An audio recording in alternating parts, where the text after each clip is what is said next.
The City of Apache Junction Council meeting to order. Invocation will be led by Vice Mayor Wilson and the pledge by Councilmember Evans.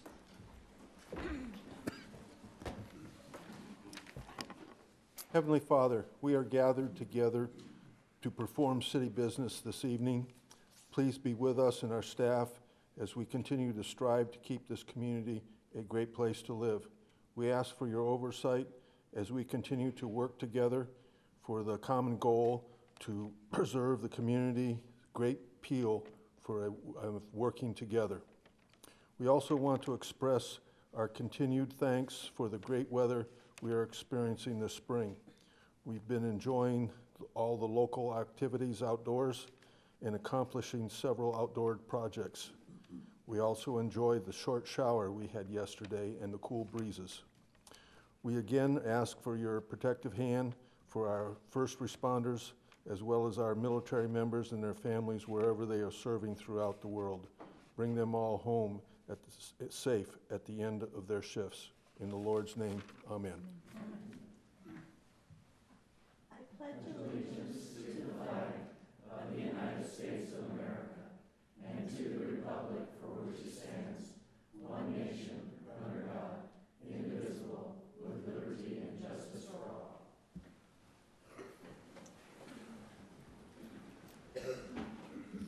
Roll call. Mayor Surtee, Here. Vice Mayor Wilson, Here. Councilmember Barker, Here. Councilmember Evans, Here. Councilmember Rizzi, Present. Councilmember Schroeder, Here. Councilmember Struble. Here. You have a quorum, Your Honor. Do we have a motion on the consent agenda? Your Honor. Yes. I move that the consent agenda be accepted as presented and the minutes of May 7th, 2019 be approved. Second. Roll call. Councilmember Rizzi, Yes. Councilmember Evans, Yes. Vice Mayor Wilson, Yes. Councilmember Barker, Yes. Councilmember Struble, Yes. Councilmember Schroeder, Yes. Mayor Surtee. Yes. Unanimous approval, Your Honor. Okay, I have a proclamation about Salvation Army Week. Whereas the Salvation Army was established in Arizona in 1893, and whereas the Salvation Army has been serving the lost, vulnerable, poor, hurting, helpless, hopeless, and families in need without discrimination in the Apache Junction area for nearly 35 years. And whereas the Salvation Army is dedicated to fulfilling a mission of doing the most good with a diverse set of life-transforming services and programs, each dedicated to addressing specific social concerns of our society. And whereas the Salvation Army supports more than 23 million Americans annually with food for the hungry, clothing and shelter for the homeless, disaster and heat relief, senior activity and outreach, adult rehabilitation, and opportunities for underprivileged children. And whereas National Salvation Army Week was first declared by President Dwight D. Eisenhower in 1954, now therefore I, Jeff Surtee, Mayor of the City of Apache Junction, do hereby proclaim May 13th through 19th, 2019 as National Salvation Army Week, and urge all citizens to recognize and support the vital social service programs provided by the Salvation Army to people in need. And I'm pretty sure that Mr. Suarez is here.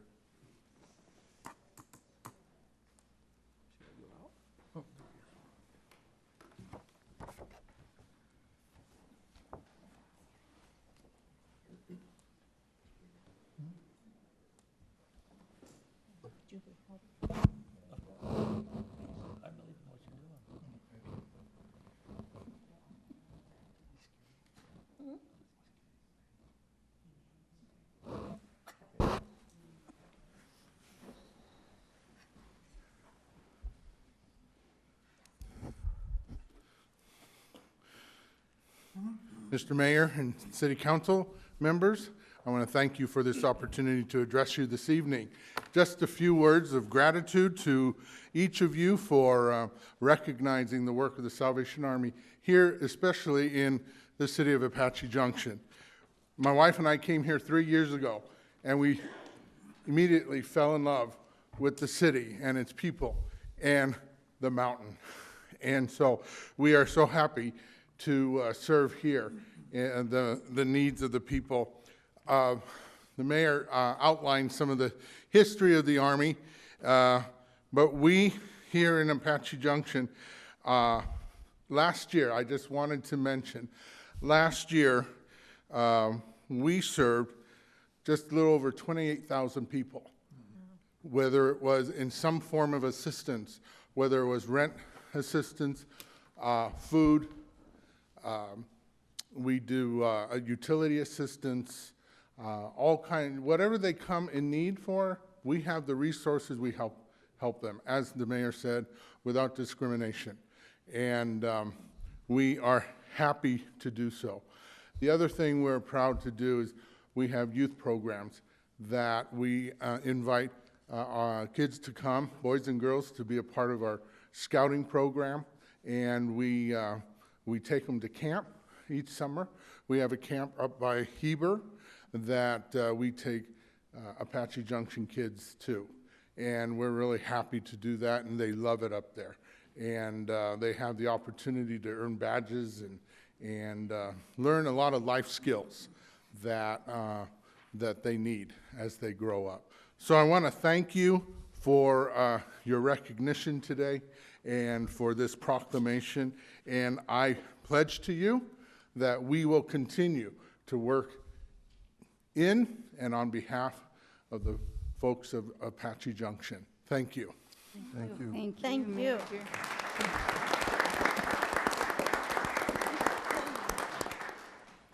And it's not Christmas time until you hear that bell when you go shopping.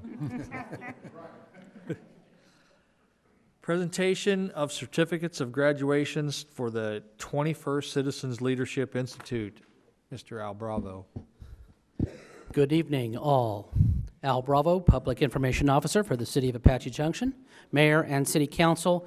Of all the jobs that I do, and I do a lot of different things, wear a lot of different hats, as many people in the city do, this is one of the most gratifying. There is no doubt that the Citizens Leadership Institute, which is now into its third decade, as you know, this is the 21st class, is one of the great joys of my job, because I get to see sort of the next generation of leaders and a lot of folks who really, really care about this community. And I will tell you, as I call up these names here in just a little bit, this was certainly the best class that, don't want to disparage anybody who's been in previous classes, but one of the best classes, if not the best class that I've been involved in the 3.5 years I've been with the city, and the classes that I have done. A very, very engaging class, asked a lot of really good questions, and I will tell you there are some future leaders in this class who may just sit up here someday. We'll see how that goes. So I am going to read off the names of our graduates tonight. For those of you who are not familiar, the Citizens Leadership Institute is an 8-session class that we now run between January and April. We will do another one next January. It is open to all city residents and maybe even a couple from outside the city limits if there's room, where you get to learn all about the operations and the departments within the city of Apache Junction and the environs in the community. So I'm going to invite Mayor Surtee to come down and present the certificates to this year's group of graduates. And then we will have a group picture. They all are receiving certificates tonight, as well as polo shirts. So some of them might even be wearing them. So as I call your name, please come forward. Charles Beal.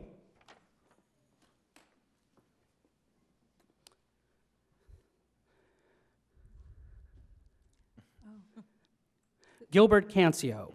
Who's taking pictures? We'll get a group photo at the end, yeah. You have Jim Duncan. have to have a group shot. Jesse Gage.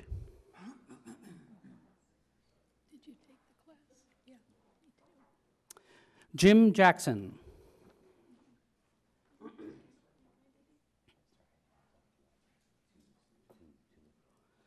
Gretchen Klett.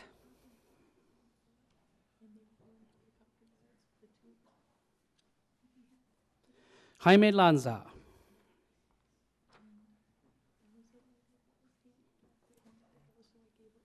Pamela Niesel.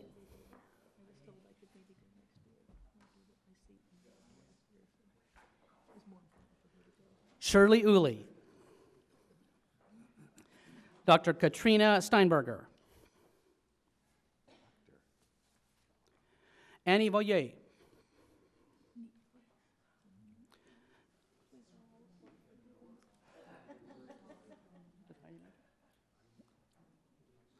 Heidi Gildas Young is supposed to be here. She should be here any minute, but she also graduated from the chamber. Now, how about this august group right here? How about a big hand for the class of 2019?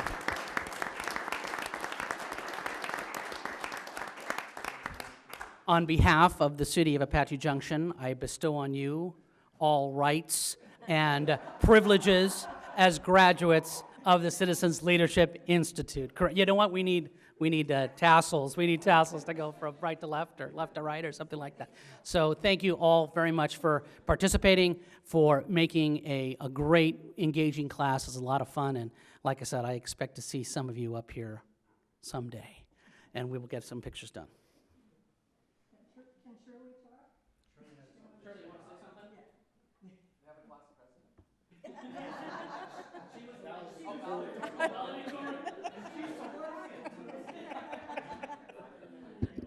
I just want to say that this was great fun.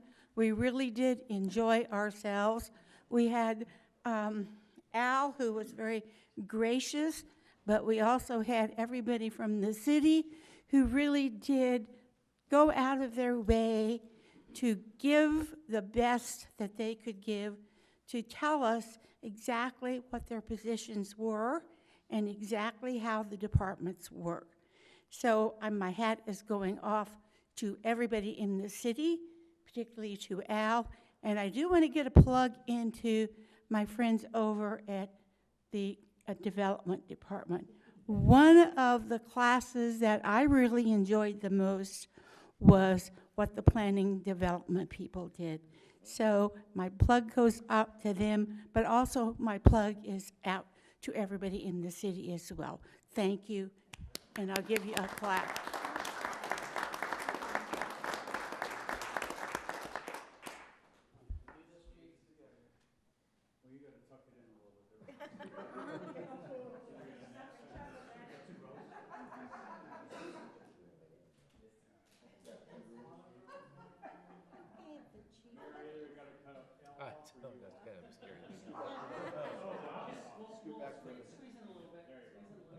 Two rows or something. No, I'm not in it. I can tell. I think I'm hidden well enough. I was looking at when I said that, I thought, well, that's probably not. Mayor Surtee, I should have got in there. I'd be like, Claire, there I am. Your Honor, I'm in the paper. when they get settled in, hopefully our graduates of the Citizens Leadership Institute, I'll wait.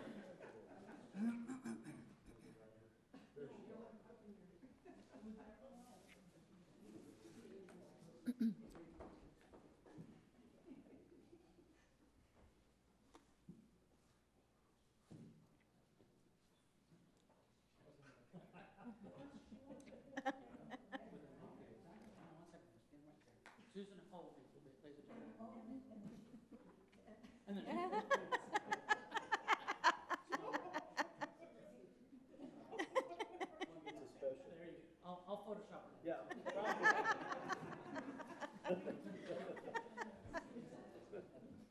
Thank you again, Mayor and City Council. Krista, did you have something to say? I did, Your Honor, thank you. Hopefully our new graduates will remember, we always need people to apply for the boards. It's a great start. The class is a great start, and so as we have openings come up for the boards, please apply, and thank you. Okay. Any current events from council? We'll start on Robin's side this time. All right.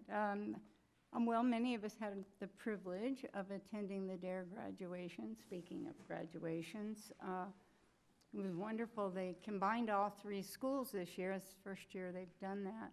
And the kids were all great, and they sang the DARE song, and I was so excited because it's my favorite song. So that was a wonderful experience. We also went to the Pinnell Partnership Breakfast, had some interesting sound bites down there. And Krista got up front in a photo at Paws and Claws when the money was donated from MARTA. That was very cool picture, and very, very nice that Kirk could do that and carry out her wishes. Excellent. Robert? I just want to give a shout out to the Imagine Prep Superstition. Tonight is their graduation, and over 25 scholarships were handed out, ranging from CAC, NAU, U of A. One individual won the Obama Scholarship, GCU, the President's Scholarship, Rotary, and we just want to wish these kids Godspeed in their endeavors. Hope everything works out for them. Absolutely. Absolutely. I think Robin pretty much talked about DARE, and she talked about the wonderful donation to Paws and Claws. And it's just an example of the amazing people in our community, the amount of volunteering and money that gets donated into our community is just amazing. Just wanted to send a shout out to our graduates this week from Apache Junction School District. Tomorrow we have the 8th grade promotion. We've had 6th grade promotion going on. Of course, the kindergarten promotion. Our graduates will go on the evening of the 23rd on Davis Field for anybody who would like to attend at 7 p.m. We just want to tell them congratulations, and we look forward to them coming back and doing great things in our community. Chip? Yes, I had an opportunity to attend a agriculture and water resources meeting this past week, and it was, I'm going to say, very interesting to see first off how we avoided the doom of the drought because of all this rain that we've had this spring, but it's not over. We're still very, very short, and the impact is going to be, the greatest effect is going to be Pinal County for agriculture.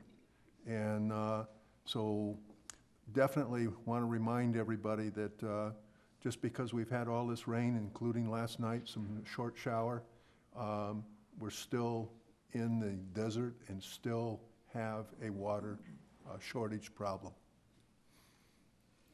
Last week, several of us, and I'm not sure who all participated in the annual food bank food drive through the Postal Service. And I'm sorry I don't have the tonnage. I was there in the morning when it was cooler out. But it was a lot of fun by all, and it was amazing how fast the food went down the line. They've truly got this down to a science. Tomorrow at Empowerment Systems, which is, I always say it's behind Papa Murphy's or the Postal Depot on the trail, they're having a healthcare job fair from 3 to 6 p.m. And it's sponsored by Pinal County Wide Open Opportunities, Central Arizona College, the Pinal Coalition for Business and Workforce Development, Arizona at Work, and the Goodwill.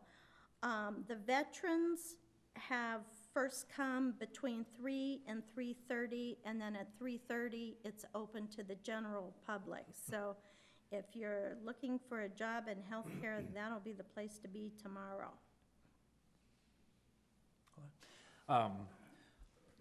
Councilman Schroeder and I had the opportunity and the privilege of going around a golf course Sunday morning and hitting a ball.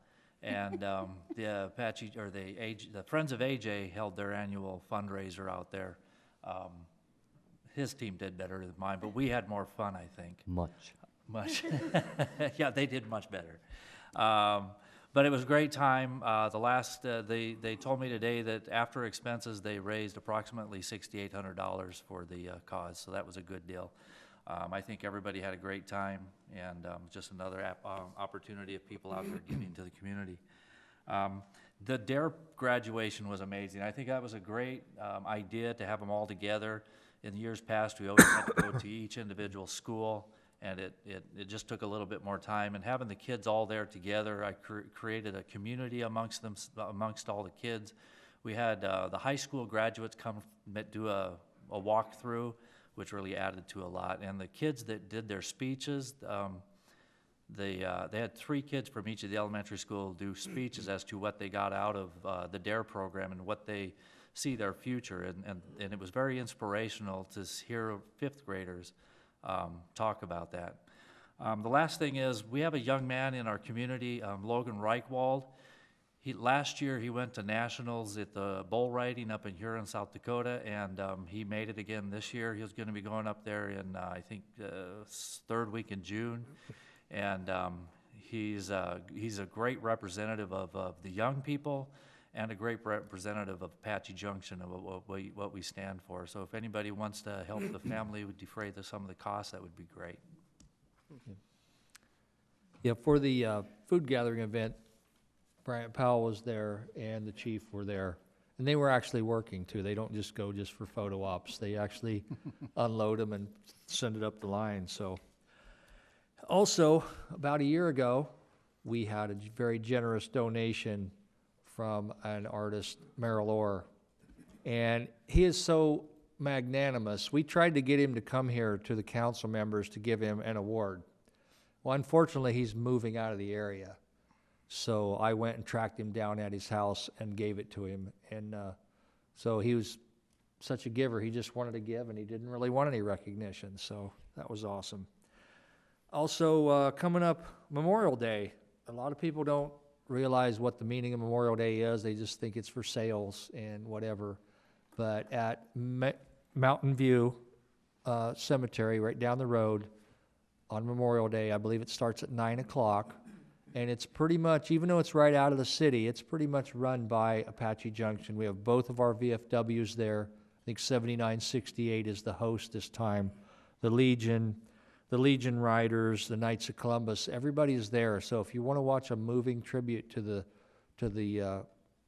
those that gave the ultimate sacrifice, Monday morning at 9, it's going to be great weather. So I'd like to see everybody out there. City Manager's report. Thank you, Your Honor. Were we going to run the video? Do you want to do that real quick before we jump into my 2 items? Mary, Your Honor, this Brian Powell, City Manager. We have kind of interesting time as Marty Harshman has taken over some of the social media over at the police department. We've seen a couple interesting videos, and the one recently that has Captain Freeman. Well, I'll let it explain itself. Matt, can you run it? Okay, folks, we're down here at Paws and Claws Care Center. It's time for FYI Friday. Okay, folks, Captain Arnold Freeman here with the police department. I am down here at Paws and Claws Care Center, and we've got some great models to show you this week. We'd like you to take a look and maybe take 1 or 2 home, maybe 3. Normally, our models are $90 out the door, but for this week only, $89.99. Okay, folks, this is our mini compact version. It's our luxury line, part of the Jaguar line right here. So come on down. We've got several of these available. Again, come on down to Paws and Claws. This is Jazzy. She is a Shar-Pei Bulldog mix, low mileage, straight off of the manufacturer's lot. So why don't you come on down, take a look at her, and see if she's right to drive home. Okay, folks, this is Solo, and he's got a headlight out, but that's okay. Great addition to your home. Okay, folks, this is Missy. She is our mixed breed hybrid, and she's got a little high mileage on her, but she's a great addition to your house. Okay, remember, folks, Paws and Claws Care Center, your place to take home your forever friend. And remember, this week only, $90 is our regular price. However, out the door, $89.99. This week only, folks. Come on down. Plenty more models to choose from. I think that's great.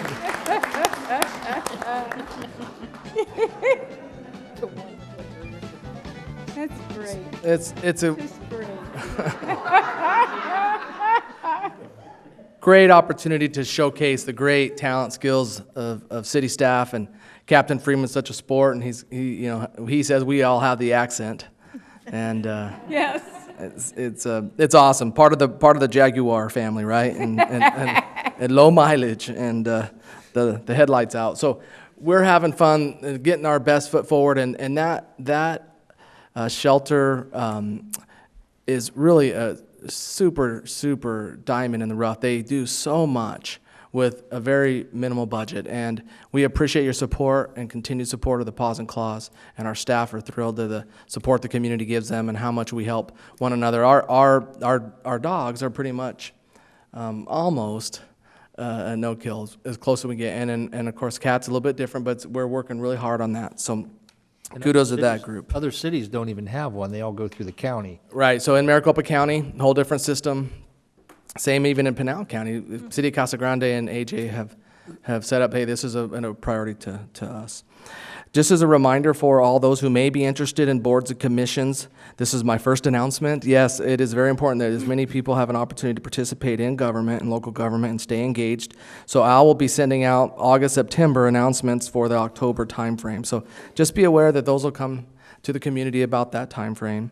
And then it was really fun at the Pinal Partnership discussion this last Friday for the home builders was the focus that the gift that was given to those panelist members was the Apache Junction Opoly, which hits stores at Walmart and other areas. It's a real focus on the city of Apache Junction. And it's kind of neat to see Boardwalk and Park Place. Those are downtown Apache Junction, and to see the fun that the community's having with that. For the rest of my presentation and report tonight, we have here with us a couple members of who work closely with city staff, and we'll go in this order. We have here with us Denny Barney, who is the Chief Executive Officer of the East Valley Partnership. Denny, come on up. And as he's coming up, I'll just share that the city of Apache Junction has a long-standing relationship with many partner groups, and one of those is the East Valley Partnership, and I serve on that board and appreciate the opportunity to connect with so many folks of private and government sector at the East Valley Partnership. Denny? Brian, thank you for the introduction. It's delightful to be here. Mayor, members of the council, I was scheduled to be with you here a few weeks ago, and I was in Tempe. I knew I was going to be pushing it, and by the time I got here, I think you'd finished your meeting in 24 minutes that night. So this is not one of those nights, but credit to great leadership in this jurisdiction that would happen. So I apologize that I missed you last time. I'm delighted to be here. I certainly have the chance to see the mayor out and about at different events. I served for a number of years with Councilmember Barker as a member of MAG Regional Council, as I served on the Maricopa County Board of Supervisors. Now I'm in the recovering politician mode and delighted to serve as part of the East Valley Partnership. So I can give you just a very, very quick update on kind of the region and the partnership, and then just answer any questions, Mayor, if that's okay. I'm not sure what the correct approach is, but this is a great time to be in this region. There's a lot of good things that are happening. If you look at the latest jobs data and things that are happening in the region, we have much to celebrate. Every jurisdiction, every municipality has different challenges and different strengths and different things that they're dealing with. Apache Junction is no different, but I think we all rise and sink together. We're connected, we're linked together, and really at the partnership, that's what we focus on. We don't have a big budget, we don't have any legislative authority, we don't have any real power for that matter, but we have the ability to convene and to bring people together and to talk about issues that are critical to making sure that we continue to move forward the work of the region. And we think that's happening. I think that the partnership was founded just a couple of years after the city of Apache Junction became a city. It's been around a long time, and certainly over the years has been involved in issues that are critical to the growth and success of the region. Transportation, education, healthcare delivery are certainly some of those that we have focused on and will continue to focus on. But ultimately, I think it's about jobs. It's about bringing jobs to the region. Now you'll say, well, what does that do for us in Apache Junction? I think that it affects all of us. If we can get the right kind of jobs to the region, again, all ships rise and sink with the tide. Just a few data points. Maricopa County, and I know that Apache Junction is in Pinal County. I certainly appreciate that. But we've adopted you. We recognize that there's history there and a lot of thoughts about that. But the reality is that you're affected just as much by what happens in Maricopa County as you are what happens in Pinal County. And we recognize that overlap. Maricopa County, for the third year in a row, is the fastest growing county in the United States. Now, there's some people that say that's terrible news. We can understand that and appreciate that. The question is, what are we doing to manage and anticipate that growth and make sure that we get the right kind of growth? I think we've had great leadership that have come before many of us and that have anticipated and prepared roadways and other infrastructure issues to contemplate that growth. With that, we've had tremendous job growth. We're in the top 5 in the country for major markets for job growth, 4% almost in 2018, 3.9%. That's good news. We've had our best year in 10 years for just job growth relative to what we've seen in the region.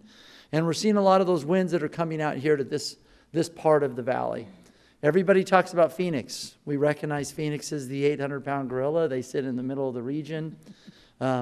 But we don't want our narrative for those of us that live in the east part of the region to get lost. And that's what we're going to continue to focus on, is making sure that our story is told. And we've talked to the mayor, and we stay close to your city manager, who's a tremendous professional and has been very engaged in working with us. And so we're going to continue to do what we can to promote the good things that are happening here and in the region specifically, and make sure that when people are looking at coming to the great state of Arizona, to this metropolitan area, that they consider coming to see how good it is out here in this part of the world. So with that, I'll answer any questions that you have. I will just say thank you for your support and the partnership that we've enjoyed. We work closely with the Pinal Partnership and Harold Christ, and certainly there's much work to do, but we feel like we've got great leadership and great partners to help us get where we need to be. So, Can you explain to the folks where the boundaries are? How far west does it go? Is it everybody from? In terms of the PHX East Valley? Yeah. So the primary members of the PHX East Valley are, if we start to the east and head west, Apache Junction, Mesa, Tempe, then coming back, Chandler, Gilbert, Queen Creek, and then Fountain Hills and Pinal County is also a member of the PHX East Valley Partnership because of the way that you certainly as good as anybody understand how that plugs into the what people generally consider the East Valley. Thank you. Krista? I just had a comment. You talked about job growth, and one of the things that goes hand in hand with job growth is making sure that we have a trained workforce. And so that goes hand in hand to work with our schools and our colleges to make sure that we have people ready to go into those jobs that are well-trained. I couldn't agree more, council member. Workforce development is critical. If you want, everybody says, hey, we want high-paying jobs. And the reason that they say that is that with that, you get all of the secondary and tertiary jobs. Every job's a job, and it's important that we have work for anybody that wants to work. Not everybody's going to be able to operate at every level of the jobs market. But the focus tends to be on that top strata of jobs, because it's clear that with that comes all of the other types of jobs that literally support every one of us that live and work on Main Street America. But you got to have an educated workforce that can fill the gap that's critical to that. Now, one of the advantages we have here in this part of the world, and I saw some U of A lanyards earlier, but I think Matt, he stepped out. But we've got what's been dubbed the most innovative university in the country for a number of years in a row right here in Tempe in the PHX East Valley. They're training more engineers and more STEM-oriented people into the workforce than any other institution in the country right now. So that's good if you want fintech and advanced manufacturing and bioscience and aviation and other of those kind of more technical jobs that I probably can't even understand, frankly. But you're right. We've got to make sure that we have an educated workforce. And if we can get the right kind of jobs, then we're going to fill in all of the whole gamut of jobs. We're going to have good roads, and we're going to have good schools and good healthcare delivery if people have the ability to be gainfully employed and to use their skills and their desire to plug into the workforce. So we've got to make sure that they're ready. Anyone else? I would just ask that you send mass transit this way. That would help us in so many ways, because we are the only town that you mentioned that it doesn't come this far. So that When would you be say a mass big mass boost. transit, do you mean rapid bus? Tell me what you're referring to. I'll take a van, I'll take a Yeah, bus, really. I'll take a train, I'll take it all, but send what you can. Well, I know Ms. Barker continues to serve on MAG Regional Council. Yeah. I know that your city manager is plugged into those conversations. You know, frankly, that the Valley Metro is the starting point on that, and I know that we're plugged into that. I know that you're plugged into that, and I think we just need to continue to press for that. But there's gaps in the system. There's no doubt about it. There's people that say we want more. There's people that we say we want less. Right now, we have a burgeoning homelessness issue. At the heart of that is people that need help. But right now, they're being moved around on the light rail. If you look at the point-in-time census in Tempe and Mesa, if you're Gilbert and Chandler and Apache Junction and Creek Creek, you say, we don't want the light rail because that's part of, that's creating problems. But there's other ways to move people around, and I think we've got people that are plugging into that, and I hope with that. That's not something that I touch directly, but I can certainly join forces with those of you that represent your community Well, I and push think for you that. certainly should. Thank you, Council. Not that I'm pushing. Duly you noted. or No, I like anything. it. Thank you. Anyone else? Then thank you for taking your time to come out here. Mayor Surtee, thank you for the invitation. It's delightful to be here. And to you, Mr. Powell, thank you for having me. And he certainly knows where I'm on his speed dial, I think. So if you need me, he knows where to find me. And we're just grateful to be part of the work you're doing. The 21st group that came through the Citizens Leadership Institute, that's remarkable. And it's that sense of community, and to see everybody up here that are willing to spend the time and to get out and plug in and be part of the great work here, that's impressive. And we need more of that. So thank you for what you're doing, and thanks for the partnership that we enjoy. Thank you. Thank you for coming. Nice to see you again, Denny. Good to be here. Thank you. Your Honor, I would like to now introduce the chairman of the board of our Apache Junction Chamber of Commerce, Steve Byfield, for his introduction. Come on up, Steve. Good evening. Mayor Surtee, City Council, on behalf of the entire Board of Directors of the Apache Junction Chamber of Commerce, I'm proud to introduce our new CEO, Denise Hart. We feel fortunate we have Denise on board to lead our organization and to represent our community. I'll now bring Denise on, and she can give a little bit on her background and her plans for the chamber in the future.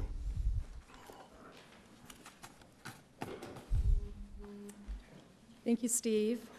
Mayor, council members, it's been my honor to serve as the CEO and president of the Apache Junction Chamber of Commerce for the last 3 weeks. I'm going on my 4th week, but it seems like I've been here longer, and the reason why, I think, is because the area, the community, everyone has been so friendly, pleasant, and so welcoming, and that really, really, truly shows the spirit of Apache Junction, and I thank you for all of that. I am pleased that our chamber shares a very close connection with the city and the community, and I look forward to strengthening that and working with you further on that. I'd like to tell you that as we look towards the future, my plan is to continue to get to know and meet everyone that I haven't had a chance to meet. I've met a lot of people so far, but I know there are several that I haven't quite met yet, but I'm definitely going to make that a plan. And I really just want to listen to what you and the community have to say, our businesses, our chamber members. What do they want from us? What are they missing? What can help them the best? And so that was really my plan for the first 30 days, is to really listen to everyone and to continue into the next several months. And we are going to formulate our plan, and as we do that, we're looking at implementing the several things. The first will be rebranding. Next year will be our 60th year So that's amazing. So we're going to plan some great events, and we really need to rebrand, which does not mean rename. Those are two separate issues. I know there's been some issues with that. The reason why renaming came up is because we represent more than just Apache Junction. We also include Gold Canyon and parts of Mesa, and I believe that was the reasoning. You know, I wasn't here for that, but I believe that was the reasoning behind it. We are still going to look at that, but we're going to poll our members to see what they have to say. We want to listen to everybody and then make the decision from there. But regardless, we do need to rebrand. Our logo needs to be rebranded. That includes our website as well, the colors, the style, and bring us up to date. And this is perfect timing since we're going to be celebrating our 60th anniversary next year. Another thing we're going to do is we're going to implement a quarterly town hall, which we will invite all our members to come, and we're going to listen again and let everyone tell us what they think, you know, their best ideas and what would help them the best. And so we thought that would be a great time to bring people together and listen. We will be bringing additional educational seminars and a speaker series. We'll be increasing our social media presence, which I think everyone as a community should do. We should all support each other on our social media platforms, you know, including liking and following our platforms and commenting and sharing our different posts. We actually did a giveaway with the Apache Junctionopoly game as well.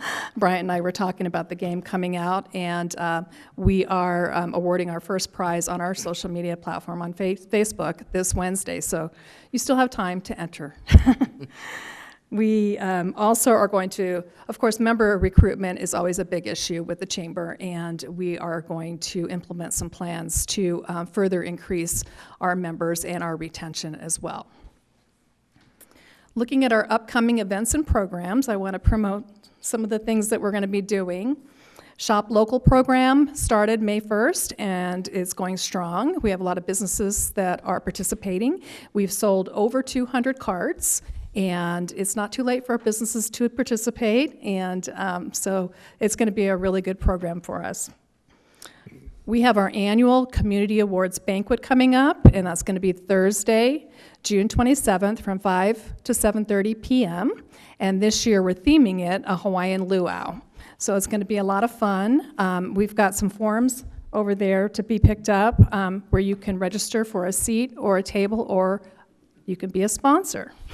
We're also looking for some silent auction items too.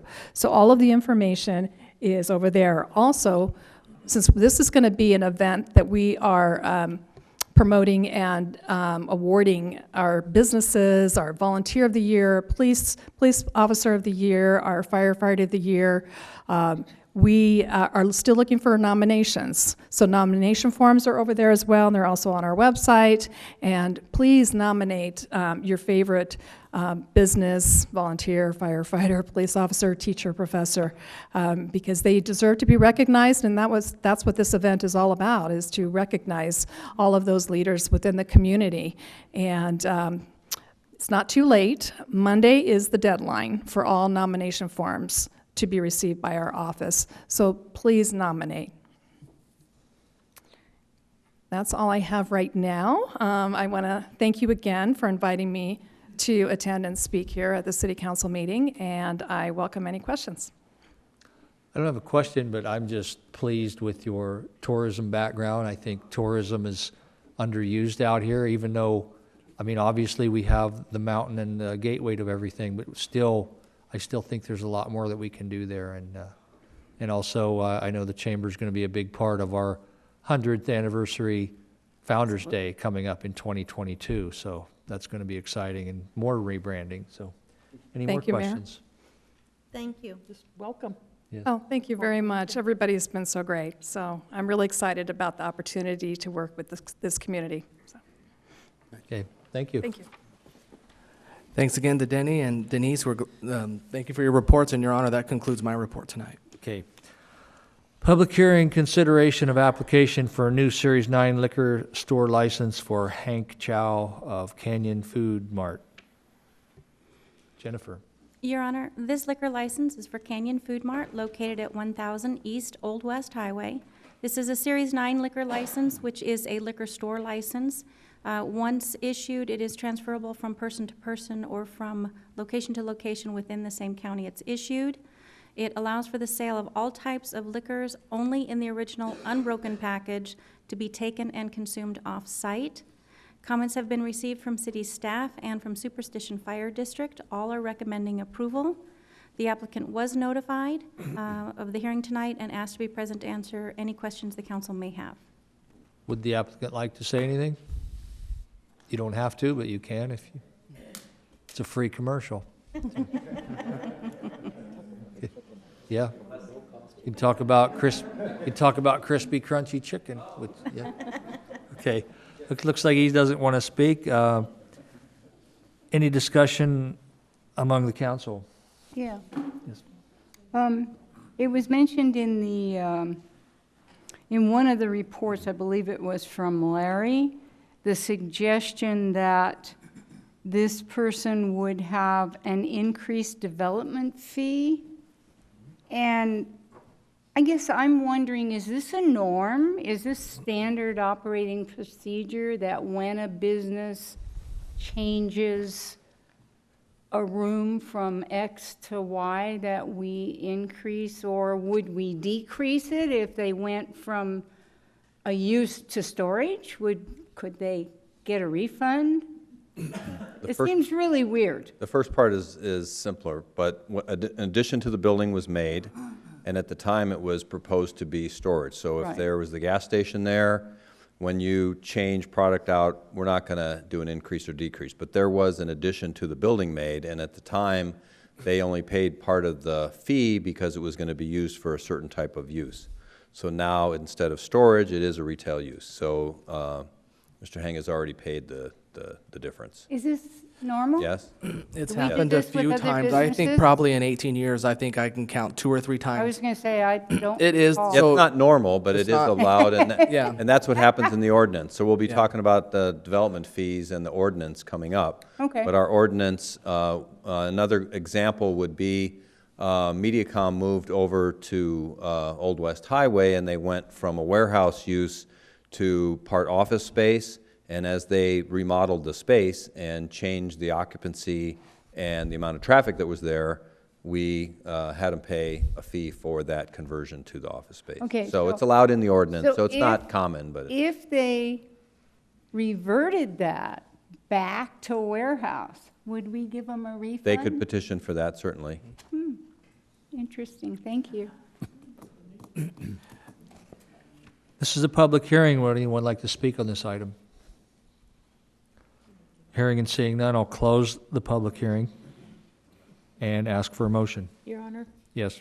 I move that the application for a new Series 9 liquor store liquor license submitted by, excuse me if I mispronounce this, by Heng Chow for Canyon Food Mart at 1000 East Old West Highway, Apache Junction, Arizona, be recommended for approval to the Arizona Department of Liquor Licenses and Control. Second. Roll call. Councilmember Evans? Yes. Councilmember Rizzi? Yes. Councilmember Struble? Yes. Vice Mayor Wilson? Yes. Councilmember Barker? Yes. Councilmember Schroeder? Yes. Mayor Surtee? Yes. Unanimous approval, Your Honor. What's that? We just know him as Hank. Well, he is Hank. And if you've seen, I mean, the previous owners always struggled at that location, but he's truly made it a community store. Okay, consideration of application for a new Series 6 bar liquor license for Dwayne Cable of the Tipsy Cow. Jennifer. Your Honor, the Series 6 bar liquor license for Tipsy Cow Smokehouse located at 185 North Apache Trail, Suite Number 6, was continued at the May 7th City Council meeting to provide the applicant additional time to handle building permit irregularities. I believe staff, Dave Zellner is present to provide an update regarding those irregularities. Okay, could you give us an update?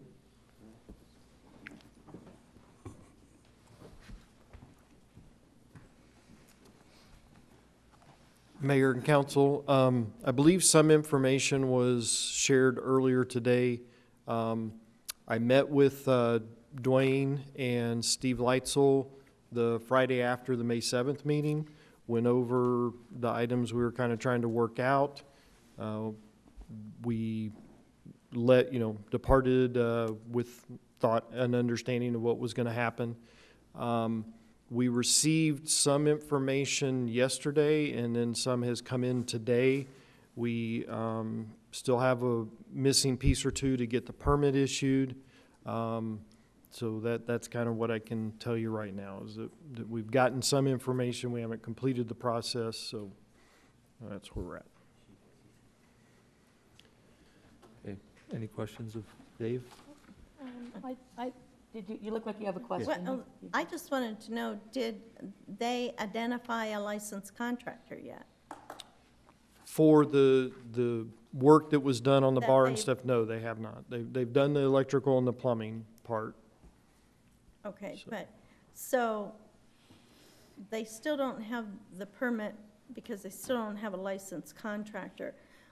Just out of curiosity, what is that permit cost? I think what his balance is about $80 to $100 on the permit. So I think we did get some information that some of the work done did not need a contractor with the bar, correct? It was something about it being milled, and it was already just like placing a piece of furniture there. That was not the understanding that we discussed on Friday. It's a fixed structure, so, and it has to meet certain requirements, so I'm not of the same opinion, I guess, regarding that. Okay. Your Honor. Yes. And so the bar, if I understand correctly, because I actually wanted to see after our last meeting what exactly it was that was taking place. I did go down myself and look at it. The bar was not constructed it was moved, like the tables and chairs that were moved in. It was moved in there, correct? Like a piece of furniture was moved in. I don't know. From the pictures I saw today, I'm not sure. So nobody from the city has gone down to look at it? I met with them. I saw the bar from one side. At that point, we were still working out getting the permit issued, which allows the inspections. And so that's kind of the process that we followed with everybody that's applied, and other issues we've had similarly. So, but I saw some pictures that showed the other side, not what I would have thought would be, moved furniture or a bar that existed somewhere else. But I mean, I'm not saying I know for sure that it doesn't, but so.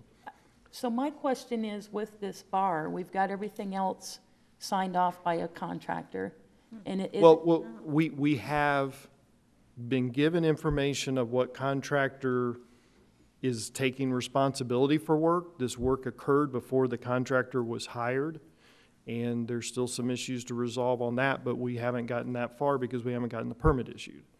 And the permit can't be issued until there's a contractor? That is the way we've always executed state law. Okay, and so what specifically, from your expertise or the expertise of the people in the development services, what is it specifically about this bar that's throwing red flags? What's going on with this bar? There's no water to it. There's no electricity to this bar. It's literally a piece of furniture that was moved in, and I'm assuming it would need to be secured, because. So that's the part, the secured part, So right? is that what is throwing the red flags, is that it's not? We can dice and terms, furniture and millwork and all that, that's not what it's not on our exempt from permitting list that's in our code. It has to meet ADA requirements. It was brought in, as work that was done. So I'm not sure what the question or discussion is. I'm just trying to figure out what it is that's throwing flags about this, what it is that, It's the that it's safety there. issue, or what? So, I okay. mean, it's the same thing we went with through with Heroes Place. You build something in and, change the layout of the space and the use of the space, then there's certain requirements. And what type of contractor is it that's needed that they're not able to find? What would what? We clarified that on the Friday when I met with them, that they need a contractor that's licensed, could be for carpentry, remodeling, there's different categories, so we are not looking for them to have a general general contractor, which is kind of a elevated, level, and that's not what we need, so. Okay. And the reason I ask is because it's my understanding that they have actually contacted several people, and so I don't know what the mix-up is or what the difficulty is getting this special type of contractor. So what I don't understand is, how is it that the development services can go in and say that, I'm assuming it's a safety issue, it's safe, it needs to be secured, it's a safety issue? Is that what I understand? That was one of the elements we were concerned about. So how is it that, you guys are the experts, you know what is needed, how is it that you're able to determine that it's not safe or that it needs a permit, but we're not able to do the opposite when the work is done and say, okay, the work's been done, now it's cleared, to sign it off? What is the, I guess I'm trying to understand what the purpose of a contractor is. You're saying that you want to change the requirements for everybody that gets permits. I'm not saying that at all. No, that is kind of what, our goal in the way we operate is to be fair to each person that comes in. Mm-hmm. Everybody that spends money for an architect, everybody that hires a contractor, that gets a permit before they do work, okay? So what we try to do is be consistent in everybody we deal with. And so we have tried to be consistent, and, why it's under question now and wasn't under question before, I don't know. So you talk about the difference. There was a different business, and the other business actually did build a bar, construct a bar from scratch. It wasn't the case with this one. So my question is, I'm not suggesting we change any rules. That's not what I suggested. I'm asking how it is that the city has the experts to determine something is not safe or needs a permit, but we don't have the expertise to determine that it is safe. That really is a question, can you help me? That's kind of a question that doesn't have a good answer, correct? Okay, then, and that would be the answer, then it's not then you don't have an answer. Well, can you rephrase that? Is it a liability issue? Is it that the city wants somebody else to be liable? So that the city can come in and say, this isn't safe, we want somebody else to sign it off and say, okay, it's safe, so that in the future, if something were to happen with this item, that the liability is on the contractor and not the city? Is that the purpose of it? Is the issue or your concern with us requiring a contractor or requiring the permit to begin with?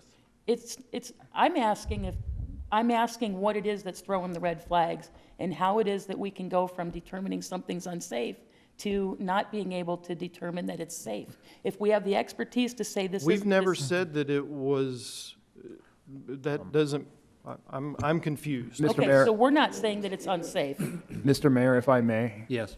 If I may, council member. Can I just ask, what is the holdup on the permit from a technical standpoint?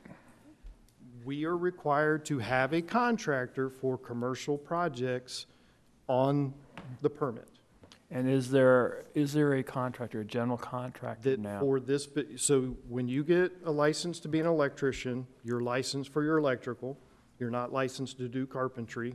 If you're licensed for plumbing, you might go get a license for electrical, but those licenses that we were presented don't cover the work that we're trying to get resolved. And have you discussed this with Mr. Carble directly? Multiple times. In those terms, in those simple terms? Yes. So there's a lack of a general contractor, basically, correct? Not a general, but a licensed contractor for that category of work. For electrical? There's no electrical For with the the bar. Plumbing, okay. There's no, And the electrical, we did get, because there was plumbing and electrical work done, and we do have contractors. We were presented with contractor information for those, but not for the bar. Your Honor, Yes. I have a question. So if I'm getting this right, because the applicant did the work themselves.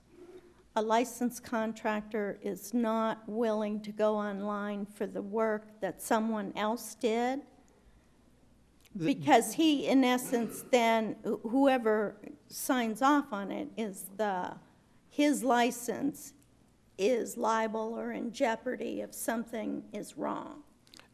That could be the issue. I don't know that specifically that is, but that has come up in other cases.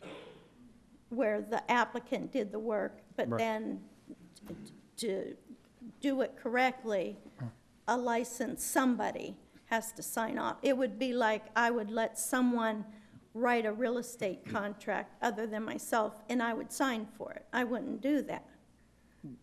Can we ask the applicant that question, Your Honor? Yeah, I have a few more. I've asked in the past, Brian, if staff could be helpful in situations like this and have a list of contractors that we could, if someone moves here and they don't know, I think can we, not, yeah. not that we're recommending them, we wouldn't want the city to be And I think we do recommending that. I one think we over have a another, list but and here's a provide list, that. like for, you know, you have like the chamber has a list of dentists. Yeah. Can we What- not have a list of contractors that could, Yeah. What I think is interesting about this case is. I'm asking Brian. Yeah, so, Your Honor, thank you. On this case, in particular, 2 weeks ago tonight, spent some time, found out that Dave was gonna meet with them on Friday, and that they, so this would have been like almost 12 days ago, 10 days ago, and they met, and then the report back that Larry gave me was that on Monday, which would have been 8 days ago, that they were tracking well, that there was a contractor that they had. Am I correct on that? In fact, I probably should just read the report, but that they had a contractor and that it was going well. Then Monday, yesterday, I get a report that they're not there, and then I forwarded to you today the photos that we were starting to get from the applicant that show design work that basically is not from a contractor. And I think the typical process is you have a contractor come in and design and show staff before you build the permit, or before we do the permit, so that we know what's being constructed. So that it gets both the blessing of the permit, the city of Apache Junction, and also the contractor. So here's where I don't understand, because it wasn't constructed. It was not built. It was a bar that was already, whether it was purchased or moved from a different restaurant, it was moved in along with the tables and chairs. And so we keep saying constructed, and I understand where Gail's coming from. Had it been actually constructed by the applicant or somebody else. This bar wasn't constructed. It was brought in as a whole piece of furniture. And that's why I'm asking, is it a safe, there's no electricity to it, there's no plumbing. Those are separate. It sounds to me like they were handled separate. I'm trying to understand what the issue is with this piece of furniture that was brought in. Is it a security? Can we show the safety photos? issue? And if you go to Yeah, there American is. Furniture Warehouse, they have a whole section of bars. I have one that I bought. Yeah. So, The Larry, can you answer is explain that? this is an alteration that requires a permit. I think Dave said that.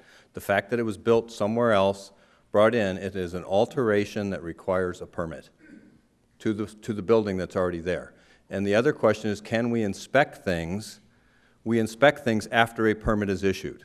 So we have the expertise to inspect things after a permit is issued. There is no permit has been issued. We have a contractor, as I understand it, for plumbing that was done without a permit, for electrical that was done without a permit, a bar that was brought in without a permit, which is an alteration to the building that requires a permit because it's not exempt, as Dave indicated. So it requires a licensed contractor to put their name on it. Then we'll get a permit, then we'll go inspect it. Now, contrast, if you will, 2 weeks ago, we had another bar that came in. We were out there doing the inspection, as we do for the liquor license, and there was work done without a permit. So we pointed it out to them. They came in the next day. They got a permit with a licensed contractor, and all was taken care of by the meeting a few days later. So we have work that happens all the time without permits. We're not naive to think that people do work without permits.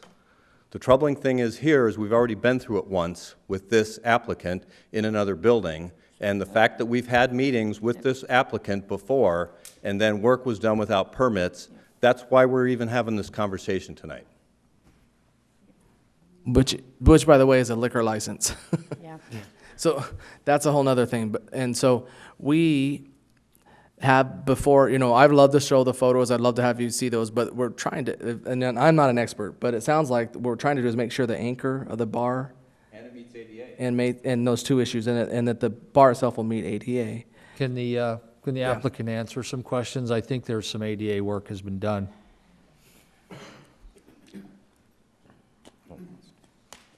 Mayor, Saturday, council members. Can you get a little closer? Yeah, I can't hear you. There you go. Okay. Yeah. Thank you, Dwayne. How about the ADA questions?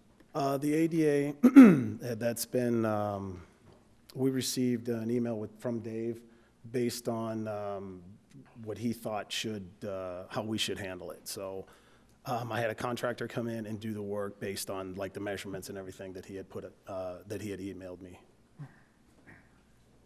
Thank you. So the work is, well, the ADA portion of it has been done. So you had a contractor do it, but the contractor won't sign off on the permit? It was a handyman that did it, and part of the issue, I think, where some of the confusion has been coming in was the scope of the work that, for the bar anyhow, that was needed to be done, didn't require a permit. So there's been some conflicting. That's what Dave or Larry said, that it didn't Well, need in a his permit? the last meeting that we had, he said that On it was. Friday. Right, well, no, the last council meeting that we had, he said that it was, and excuse me, because I may not be quoting it right, but it wasn't or was not millwork, but that statement said that it was not required, a permit was not required for that. When you go into it and you look at it, it's a counter, basically, is what it is. There's no electric, there's no plumbing, anything into it. So there wasn't a permit that was needed specifically for that. So for the most part, with the bar that's brought in was anchored down. We anchored it, we added a few extra anchors to it. If there were some kind of design flaw or something like that, I mean, we're willing to fix it. If it needs an extra brace or whatever it needs to, suffice, we're willing to do that. But at this stage, the work has been completed based on, well, the ADA portion of it has been completed based on, the diagram that Dave gave me. Okay, but you said two things. You said it was basically a counter, but it's really a bar, so you're going to be serving drinks on top of it? Is that the idea of Yes. this? Okay, so the handyman that you had, I assume, is not licensed at all, and that's why he couldn't sign off on the installation of it or the strength of it. Well, As far he as could that- sign off on it, but you guys are requiring, you're requiring a licensed, commercial licensed contractor. Now, several of them that I have spoken to are willing to sign off on it, but the way they've explained the process to me is, once the city comes in, they do their inspection, they give a bucket list. Okay, you may need 6 braces here, you may need this, blah, blah, blah, and then I can give that to a contractor, and then they can go down and they can fulfill that list, and then everything should be fine. So But what stopped you from doing that? Oh, well, we don't have a bucket list from the city of, like, is saying deem it not safe. What you just said was what the contractor does, and then the city comes in and inspects it. So what has stopped you from hiring a contractor to do that? Not the handyman, other than the price of the handyman is a lot cheaper than a licensed contractor would be, because his profession goes on the line because of his license. So it was a matter of economy that you hired a handyman and not the licensed contractor? No, the licensed contractors would like a bucket list first. So upon inspection, once they get in the inspection, then at that point, I can give them a list of things that, per se Dave or whoever comes in for the inspection says, okay, this isn't worthy. Then I can take that list to them, and then they can sign off. What they didn't want to do is, I guess with past dealings, they didn't want to come in and make themselves liable for something that wasn't quite correct. That's correct. That's exactly the correct statement. But like what Dave said was, with the permit, then the city comes in. The city doesn't come in first, even though they took the time on their day off to come in and meet with you to give you that list. So I'm confused at what you're saying the contractor said and is needing the bucket list. It's like they're putting the cart before the horse. You need the $89 permit first to get the city to come in and say, yeah, that's enough support. So am I thinking about that right? someone, I'm like, Your Honor? I think I Yes. got it. Dave, or, is he, can, this gentleman, the business owner, come in and get the, can he get the permit? Can he come in and? No. Because I understood it. Dave, come on up for the record. Yeah. And if you could also make a determination between what an application for a building permit is and a permit, because there is a difference. Because at the last meeting, the way I understood it is that he himself could come in. And I think, from what I understand, he attempted to come in. The application for the permit can be made by the owner. We cannot issue the permit till we have licensed contractors that are responsible for all of the elements. That's what we've been waiting on. And that's not a city requirement of licensed contractors for commercial building projects. It's a state law requirement. Arizona Register of Contractors. And we'll never ask a city employee to ignore a state law requirement to. So before we can issue a permit, we have to know there's a licensed contractor per Arizona state law before we can take that application and issue a permit. Can I That's where this issue lies. get in on this? So let me see if I understand this. So the applicant comes in, says, I need an application for a permit, okay? Takes it home, fills it out, gets a licensed contractor to sign off. They or he brings it in, gets a permit, goes back to the business, builds whatever it is, installs whatever it is, ties down whatever it is, comes back to the city and says, hey, we're ready for inspection. Right. City goes and inspects, not quite right. That's where your bucket list comes in. That's where the list of those things which don't quite meet the code go back to the contractor. He says, oh, okay, and she does it, and all's right with the world. Right. Okay, makes sense to me. Okay, so, Krista, go ahead. I have another question for the business owner. So it sounds to me like you have contacted several people trying to get a contractor, but they're either not showing up, they're not the right type of contractor, so you've made the attempts. Correct, yeah. I'm wondering if maybe whoever this other bar opened up, they can share the information with that contractor to get this moving along. But I have another question. You're a restaurant. Yes, Are people sitting at this bar and eating food from the bar? yes, So the bar is already being used. They're eating food off of this bar. yes. Okay. Thank you. Any more discussion? Or, so, before we let him go sit, you are going to get a contractor. That is Yes. you are gonna find At this one, and he stage, is I have gonna a few sign guys off. that will come in, right, once I get the bucket list of what needs to be done per inspection or however, they'll Yeah. come in and then finish it Can't from do there. that. Okay. Your Honor, Your Honor. I just have one comment, okay? And then I'll keep my mouth shut. You just said bucket list again, after we went through it step by step. You get the application, you fill it out, you have a contractor sign it, you build whatever you need to build, and then the city comes in, inspects, gives you your bucket list. Not until you have that permit signed by a contractor, a licensed contractor. Those are the steps. You cannot get a bucket list before you get a contractor. We have, in the past, had at least 5 that I can think of right off the top of my head. Folks come in who have built without permits, who have moved walls without permits, etc., come in and wanted a liquor license and said, oh, we'll get permits. Oh, yeah, we're working on that permit right now. We're doing it. We're becoming a laughingstock because all a business has to do, and they all know it, they can build whatever they want to. They can do whatever, and then they can come to the council and say, I'm working on it. And the council will say, okay, and shake their heads and say, yes, I'm tired of doing that. I truly am. Because I think there's a point where being business-friendly is no longer people-friendly. I think that you have just at that point crossed the line. So I have a problem with this. Okay. Someone, Yeah, I agree with what Councilmember Barker just said, and we have I'm not naive enough to think that there's not people out there doing work without, permits and they get by. But when it comes, there are a lot of businesses that do everything right, and we never hear about them because they are doing the things right.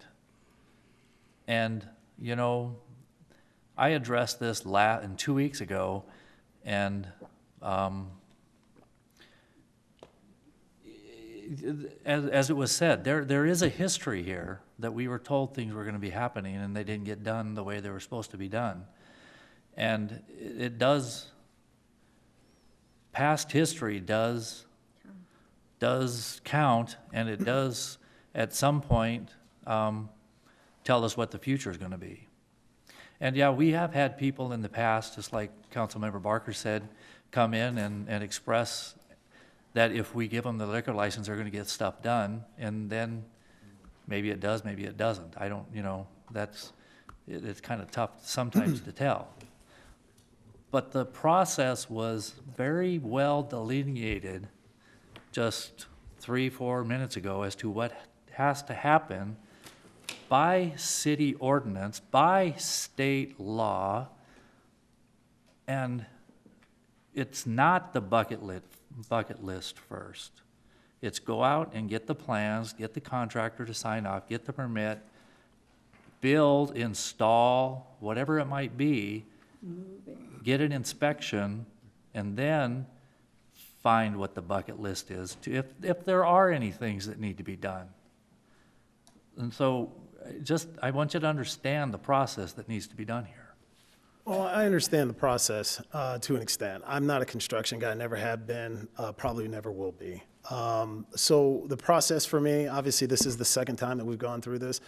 The first instance, obviously if you're saying past history, there were a lot of things we uncovered in there that had been dormant for a while. And we uncovered them and we fixed a lot of issues as we came across them, which none of that seems to really be held, in regards to me. There were a lot of negative things about that, but there were a lot of positive things that came out of that as well. So we did fix a lot of things there that had been, I'd say overlooked for years. As far as the process on it, we're kind of where we are right now with it. What I'm trying to do is figure out how we can get to the next step and get past all of this. Contractors are issues for me right now. They are, especially at where we are right now. So can I find somebody to complete the work or find somebody to sign off on it? Yes. But what I'm getting from the people that are willing to help, that's what they would need in order to move forward with it. So I'm kind of in the middle. I want to, I want to make those guys happy and get them what they need as well, and then you guys too, to make sure I can get it done. But right now, I can't get those guys to do that until I have a list. And no one's comfortable unless they have a list in their hand to go and correct those issues. And I think if it was a safety issue that you guys are really concerned about, that we're concerned about right here, that would be something that we could get done relatively quick. anyone else? Your Honor. It goes back to, you keep talking about putting the cart first and not the horse, because that list is only generated after you've applied for the permit. The city does not give the list ahead of time. They've already met with you and told you what you needed to do and how you needed to do it. That's been done. And you went ahead and you installed it and did all of the work. No, those things have been done. On per Dave's meeting that we had last Friday, I went down the list and I completed everything that was on the Still don't list. have a permit because you still used a handyman who's cheaper than using a contractor. Dave told me, and this is words out of his mouth, Dave told me that he had no problem with me personally doing the work, okay? I didn't personally do the work. I'm not a construction guy. So I went and found somebody that could do the work. And did he do the diagram and the cross-section and everything that Dave asked for? Because if he didn't do everything that Dave asked for, then we still don't have the job done correctly. Upon our meeting, I didn't know the diagram was necessary. It was, he went down a list on things that needed to be done, and we did those. But as far as our conversation, I don't remember specifically a diagram or drawings or however needed to be done. Chris- He was telling me the handwritten diagram would work. And this was in our early meetings as well. Krista? Your Honor, thank you. Joel, or I'm not sure if it's Jennifer or Joel that would answer this. So we're talking about a liquor license right now. He's already open for business. He's already using these structures. He's already using the furniture. People are eating. People are using the furniture, regardless. The only thing that's not happening is he's not able to serve liquor. He's already serving food. We are a recommending board. We don't get the final decision. The state gets the final decision when it comes to whether or not a business owner can sell liquor. When this information, when our recommendation goes to the liquor board, do they see all that we see that's happening with this? They have all the information. They'll have all the documents, they'll have your decision, they'll have your motion. So when we make a recommendation here, that's all we're doing is making a recommendation. If all we're doing is making a recommendation on whether or not he can sell liquor, he's already selling food and using the furniture, I don't understand the big concern, other than to hold him for ransom, on let the final decision be with the state. The state's either going to approve or deny. And if they see an issue, they'll have the same information that we have. They have the ability to deny this. Now, what is the deadline? Is there not a deadline for this liquor license? And what's the process if this doesn't get moved forward? What happens then? And does it cost this person? The city has 60 days to basically give a recommendation and submit it to the state. And I didn't calculate from the date of application, Jennifer. I don't know when that application came in, but it's 60 days from that date that you have to complete the process. Do you know that? Do you know about what it is? I was hoping to have updated the council memo to account for when we received, but I don't think this memo was updated. So I don't know when it was received, but, you already continued it once. And so, and yes, you're right, the state has the ultimate authority, but the state does rely heavily on local boards when they make a negative recommendation. Do they ever go against the city's recommendations? I've in the last 22 years, I've been down there, I don't know, 6 times, and sometimes they do, especially when it's Circle K. They love Circle K. Yeah. But a building permit is a basic element of a business, and I think if a council said they don't have a business, if they don't have a building permit, I think they'll go along with the city in that case. They don't want anything bad to happen. I know it's on basic things, however, they will take your recommendation. And so we've also had times where we've denied we've made the recommendation of no, it's gone to the state, and they've turned around and reversed that and gave the license. I think it was a Circle K, and it was probably 12 years ago. But the last one we did go down. I think it was Mr. Struble and Ms. Evans, and I think it was one of the local restaurants. And the individual at that point just withdrew his application during the hearing, right before the hearing, actually. And then they said, okay, denied, and they also took away the liquor license. So it's a big deal, and if you don't act on it, it's presumed that you recommend a yes. But if you do act on it, it will go with that recommendation.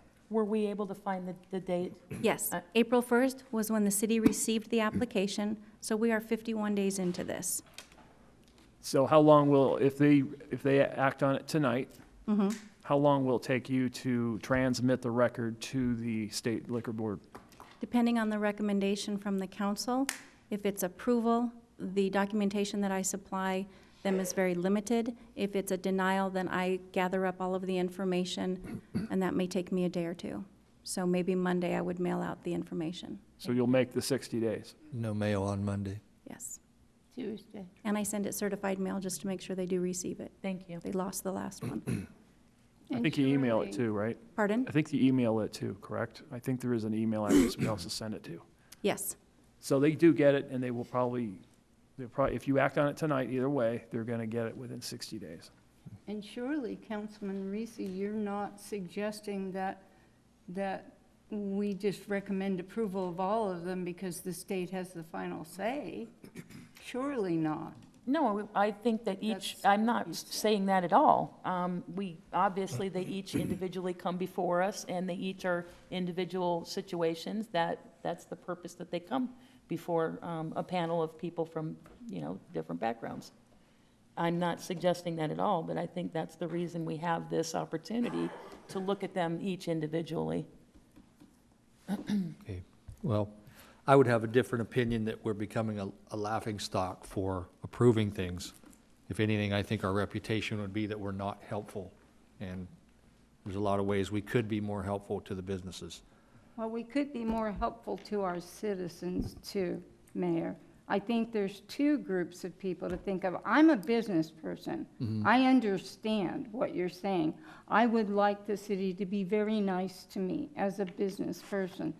But I would also like the city to be very, very cognizant of the safety of the people in this community, and not only their safety, but that they're in a good spot. I So didn't want to get disagree into a with you. debate. I'm just saying, I don't see people laughing at the city I over have. this. So, Oh, but I hear repeatedly that we're not helpful and business friendly. So just a difference of opinions. Yeah, We're not it going to settle this tonight. No, So- we're not, you're Okay. right. So This is a public hearing, Mayor. this is a public hearing. Would anyone like to speak on this item? Dwayne, you can sit down. Thank you. Hearing and seeing none, I will close the public hearing. Any more discussion? I'll ask for a motion. Your Honor. Yes.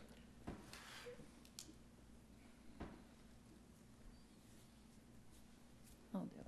I move that the application for a new Series 6 bar liquor license submitted by Dwayne Earl Carble for Tipsy Cow Smokehouse and Spirits located at 185 North Apache Trail, Apache Junction, Arizona, be recommended for approval to the Arizona Liquor Licenses of Control. Is there a second? I'll second it. Roll call. Councilmember Schroeder, No. Vice Mayor Wilson, No. Councilmember Barker, No, Councilmember Evans, No. Councilmember Rizzi, It's already being used, yes, I'm going to say yes. It's already being used. We're serving food on it. Councilmember Struble, No. Mayor Surtee. I'm going to say yes also, because it's going to be approved. The work is going to get done. We're just delaying the inevitable, and so, yes. Okay. we Motion is need to five. have a reason for denying this, correct? Well, this was to approve, so you do need, A second motion. because it didn't pass, so you do need a dispositive motion. Otherwise, the State Liquor Board is going to be very confused. Or we could just let it lie. You could, but someone else could make another motion. Is there another motion? Just to clarify, what's the motion got to be, as to, the motion needs to be the reason why it was denied? Is that what you're saying? Yes. Or it could be a different motion entirely. Okay, Your Honor.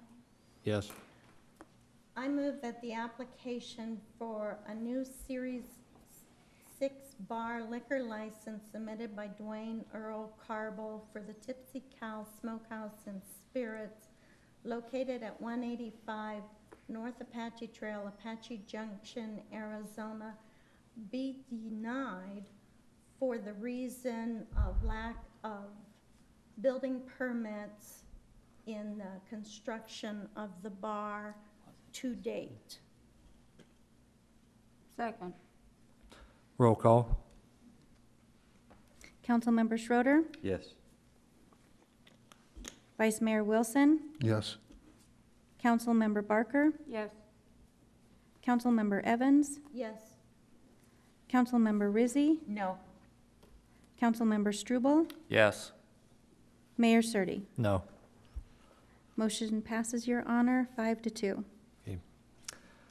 Presentation, discussion, and public hearing on the February 14th, 2019 draft for land use assumptions, infrastructure improvement plans. Larry Kirch. Good evening, Mayor, Council. I was just going to have Captain Freeman do my presentation, if that's Yeah. okay, kind of lighten the mood a little bit. Good. Get some puppies and kittens up here. I think that's great. We have, we're kind of in the process of updating our development fees. And so I'm just going to quickly go through these. Looks like I'm on a timer already, thank you. So every 5 years, we're required to update the fees. There are two products that are produced. One is the ordinance that we adopt as Volume 2, Chapter 7. The other is this document called the Infrastructure Improvement Plan, the Land Use Assumption, and it's a development fee report. So that's this document. This document has been sitting on the website for over 60 days. We've had several meetings here already with Carson Bice from Tischler Bice. The first draft of this that was posted on February 14th, we came back 60 days later, had a council meeting, discussed it. On April 11th, there were some changes made, and the next slide talks about those changes. So there was some discussion about how to categorize mobile homes and single family. You'll see there's an asterisk there in the top left. So if a mobile home is going to be set on an 1.25 acre lot, then it would be charged the same as a single-family home. That has been our practice, but the previous approach to this was we had mobile homes and RVs in the same category. So what you see there is that single-family includes mobile homes, there's a multifamily component, and then there's an RV component. Again, that would be more for an RV park. So we would have, I may have them amend where the boat is. I don't know we have anybody living in any boats, but we would certainly RVs and recreational vehicles. So the main takeaway from that is that aspect. That's what the council talked about at the last meeting. We have a proposed fee. It is, you know, with inflation or time, it is $1,000 more than it is now. Recall that I believe 5-6 years ago it was over $9,000. So the fees did come down from $9,000 to $4,925. They are going back up by $1,000. In the non-residential side, fees are actually going down in some categories. They're going up fairly significantly, I would say, for the retail sector. So those are the fees that get posted as part of this development fee report. We then go on and start finishing up the ordinance. We did meet twice with home builders. This goes on all over the valley. Pinell County, I think, is just getting ready to start theirs again. But all cities go through this. We did have 2 stakeholder meetings with some local developers, some national home builders like Lennar. We've done that twice and talked about where the fees were headed. So it is a public hearing tonight. Just to recall or remind you, and I apologize for this, but July 2nd we have a meeting. So there was some discussion about whether there would be meetings that week of July 4th, but we are kind of set in motion here that we would have a public hearing. And then this is very regimented as far as how the state statute works as to the number of days between certain activities. So we would have a final public hearing and adoption on August 6th. That would be of both the development fee report and the ordinance update. So we'll be coming back with the draft ordinance. We'll be coming back on July 2nd with the report as you see it. It's published with April 23rd date. That's pretty much the fee report. By state statute, then the fees don't go into effect for 75 days later. So the soonest the fees could go into effect would be October 21st. Again, that would be at your discretion. Maybe you want it January 1st, but statutorily you could have them go up. Again, if folks are out there waiting in the wings or getting new permits, they may want to consider obtaining permits before the fees go up. And I think that's it. And again, there is a public hearing if anybody had any comments. And again, all this is found on the city website. Thank you. Any questions for Larry? Okay, this is a public hearing. Would anyone like to speak on this issue?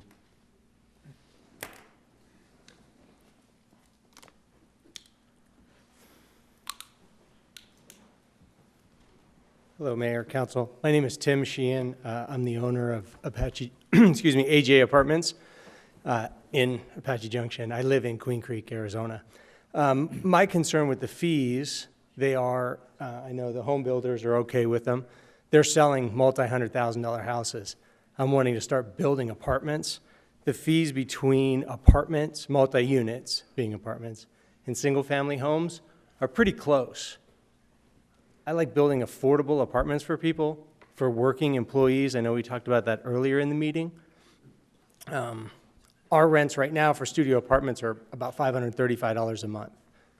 They go up to our 4 bedrooms are about $1,300 a month, but we're wanting to build a lot more apartments. We have land already that's zone multifamily, about 7.5 acres of that, and we do want to start building on those over the next few years. Again, my concern is just that those fees from multifamily, being where they are, going up $1,000 is a lot per unit, where you're buying a $250,000 to $500,000 house, $1,000 is nothing. So that's just my concern that I wanted to present. Thank you. Thank you. Anyone else? Seeing none, I'll close the public hearing. Larry, have we looked into the difference between apartments and houses, and does the whole apartment building would cost less than a house or more to It's to per construct? unit. So it is per dwelling unit. if you build a- it is lesser because usually the persons per household, it all gets back to vehicle trips, the way the development fees are calculated. So they use both the population, essentially the population per household, and vehicle trips kind of drive why you see the and the use. So streets are $2,100. There's going to be more so many vehicle trips, but less because the household size is smaller, typically in a multifamily. So that's So if you do like a fourplex, there'll be 4 different fees on that instead It of will one? be 4 times $48.27 if that's the fee that gets adopted. So it'd be almost $14,000. You build 4 houses, that'll be $26,000, $30,000. I'm not very good with math, as you can Okay. see off the cuff like this. But Does anyone want to discuss this now or wait until the second? I'd like to hear what others have to say about this. Who? I'd like to hear what others have Yeah. to say about this, please. Exactly. These numbers were calculated by a study, correct? Correct. So- These are not numbers that we generated. Do you know how much, off the top of your head, how much less the multifamily fee is now compared to what it was? You said the For single the- family used to be 9,000. Yeah, well, I don't have it in front of me right now. It is on our website, so we do have the old study published from before, 2014 is the last one, so it would be around 2009 or 10. But I could certainly get that for you and send it out to you. Oftentimes, councils want to look at what do our neighboring communities charge. Again, you can't compare apples to apples because what their park level of service, so it is based on a level of service. I think in this document, we currently provide X number of level of service for certain park facilities, so the fee's calculated on that. Same thing with the police and library.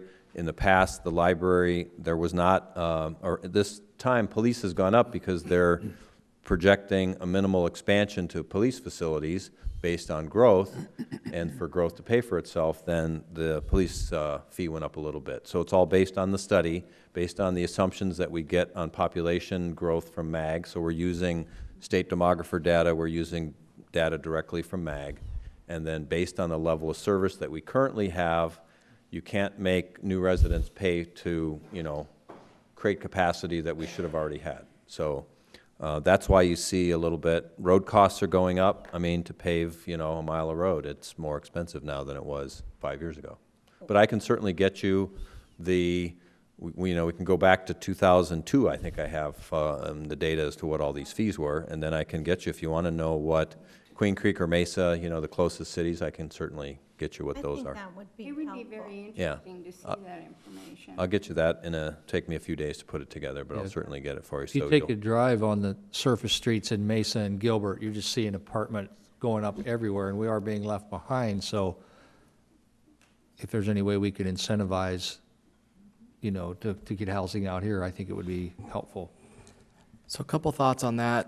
Just remember, when you do the study, that these are data-driven based on national, and we can find out about that. If we do want to go down the incentivizing program, you're going to do what I call whack-a-mole. So you cannot have, Joel maybe help me explain this better, but you can't pick and choose. So we can do that, we can incentivize, but we will have to budget for that. We will have to have a general fund budget set aside that can pay for that proportionate share so that we can make sure that we're able to have growth pay for itself. In other words, there needs to be an appropriation set aside so that we can build the park that needs to be built for these future residents. Well, I think one thing about having the last impact fees is I think it will really show how we have shaped this. Because when we first started talking about this last fall or earlier, we did have those numbers, and I have them someplace. And this is quite a bit lower. I mean, we were charging, what, 11,000 a single-family unit, somewhere in that area. I thought it was in the $9,500 range, and this would be 2009 or 10 would have been the study, 2 studies ago. Yeah. 2 studies ago. Yeah. It was that. So the current Yeah, fee, so yes, is on that. We're going down, down, down. Yeah, it's almost half of what it Yes. was previously, And- but again, their costs are going up because costs are going up. I mean, Yeah. the fees are going up Yeah. because costs are going up. I just think it'd be interesting to see the comparison and to allow the public to see the comparison, to understand that their streets, their police force, et cetera, are supported by these impact fees because the folks that buy or rent in the homes or apartments or RVs are utilizing the streets, the police, the parks, the library. And this helps us continue to pay for those services. So I think it'd be really interesting for them to be able to see that. I mean, if you want to point out in terms of, not necessarily for residential, but for industrial, I think this does make us more competitive because we have heard that fees were cheaper in Mesa for industrial. So again, not that they're purposely developed that way, it just happens this way based on the study that the fees are going down for those. And I think part of that gets back to not only the levels of service, but for, as Carson said, and it was new to me, that if you have non-residential, you have to calculate the daytime population. So part of the fees, in other states, they don't have you charge anything for parks and libraries because you get 30 minutes for lunch. Are you going to be able to go to the park, use the park if you work at a factory? But Arizona, because of the way this law was structured, you have to create impacts, if you will, for workers who work at an industrial building. So they're paying for the library whether they use it or not for an expanded service. But again, just to point out, it is a little cheaper than our current fee, just based on because we did a study. So I just want to throw this out there, not really questioning or debating, but also when our population goes up, 50,000 seems to be a magic number of studies from economic development for whether restaurants and other businesses are going to move in. We say we need rooftops. So I think apartment buildings add to that as well, and we are not growing as fast there. So we would get some benefits on the back end by getting possibly some other investment. Your Honor, Yes. I just want to make one. In reading the entire report, which Thank you tells very you much. how boring my life is, I found it quite interesting in how it reported the different types of housing and the number of street trips, how that goes up, because it's not a one-on-one kind of thing. So it's a utilization of services goes up in the multifamily type housing industry. Well, it put me to sleep twice. I understand that. Okay. All right, I'll get you that information in a few days. Thank you. Okay, there's no motion on this one. Presentation, discussion, public hearing, and consideration for ordinance number 1474, city-initiated rezoning request for Prickly Pear RV Park.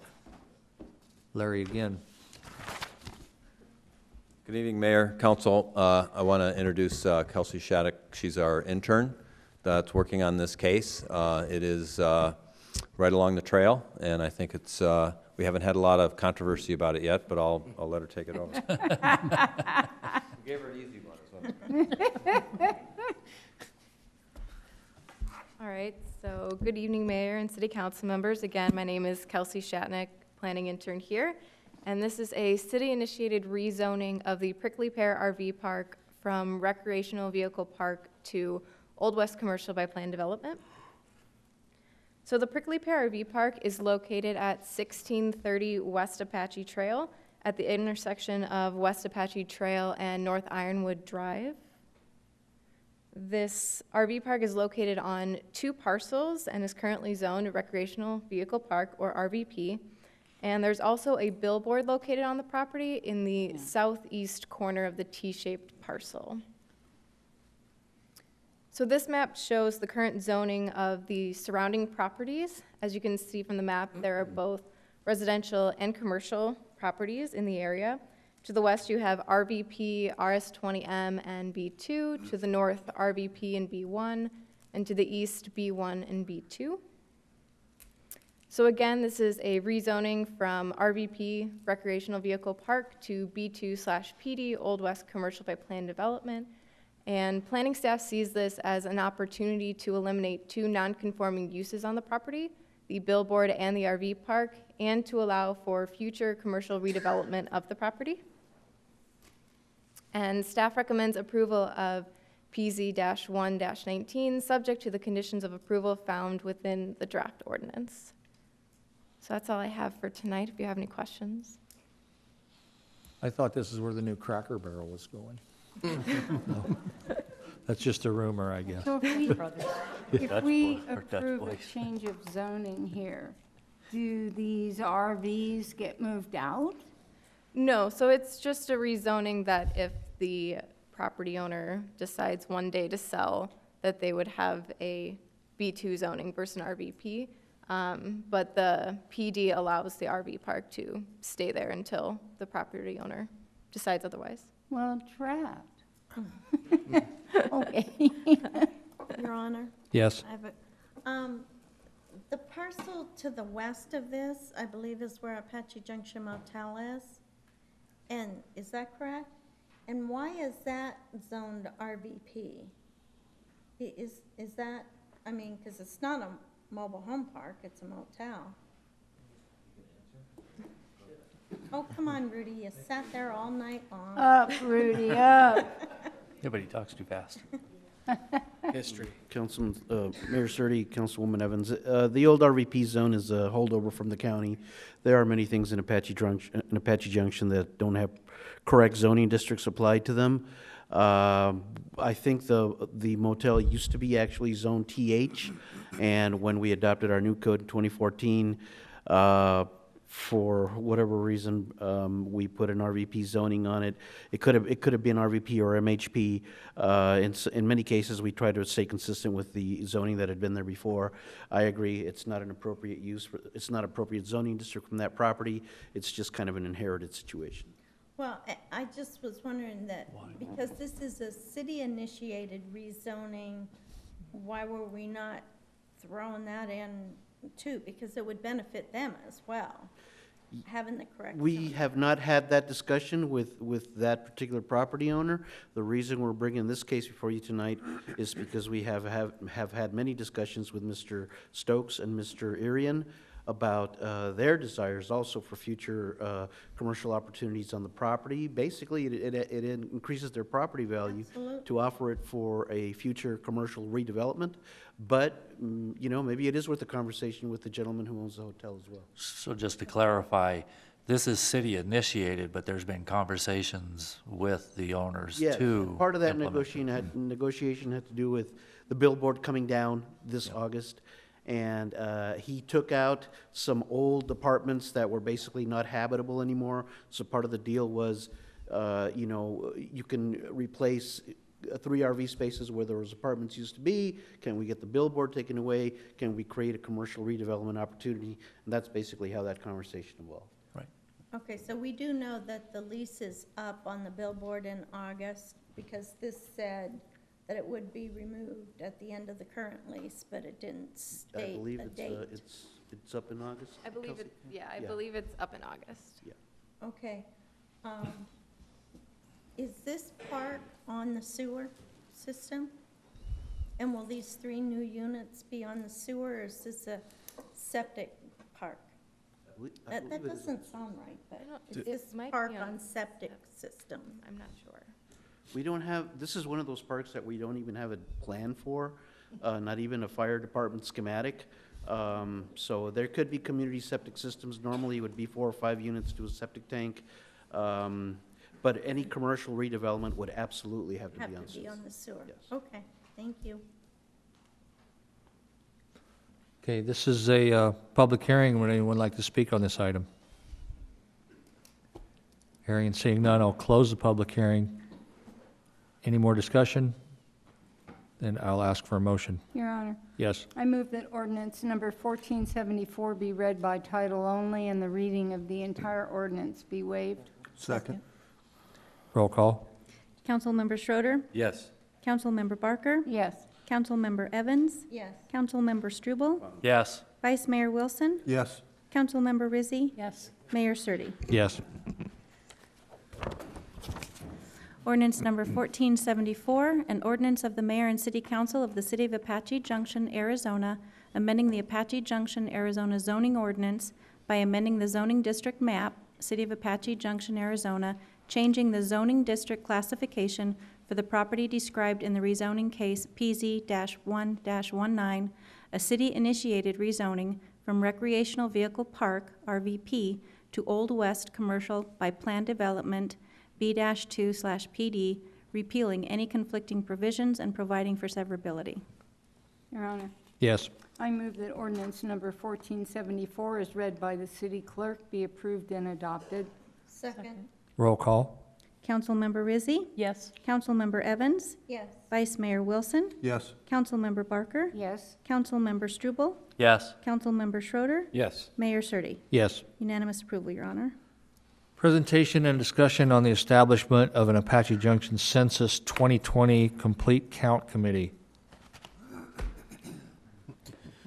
Good evening again, Mr. Mayor and members of the City Council. Al Bravo, Public Information Officer for the City of Apache Junction. I get to come before you again this evening to very briefly, since we're so late in the evening, of course, give you a little update on the United States Census 2020 for those of you who are not from this country, or at least haven't been around for a census. Every 10 years, the United States counts all its people.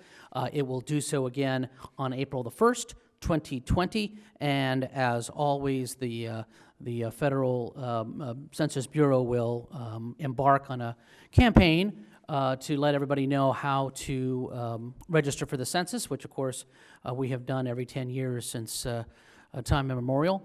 This time around, you will be able to not only answer by mail, but by phone and online. So there's going to be a lot of different ways in which you can answer the census this time around. And as always, and in my years in government, we have always been able to support the federal campaign with a local effort with what is called a Complete Count Committee.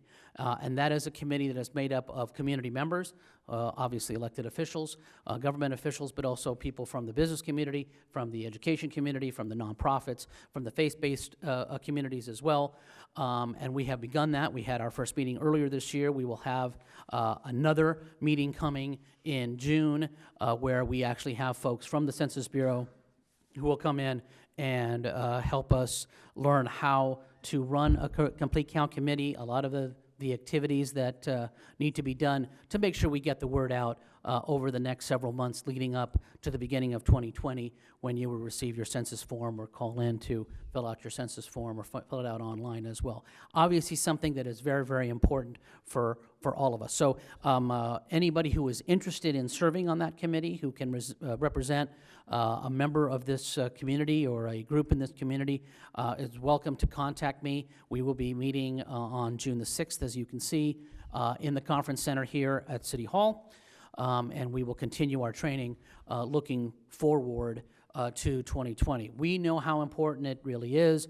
We're talking about the distribution of $675 billion worth of federal funds that is based on the count.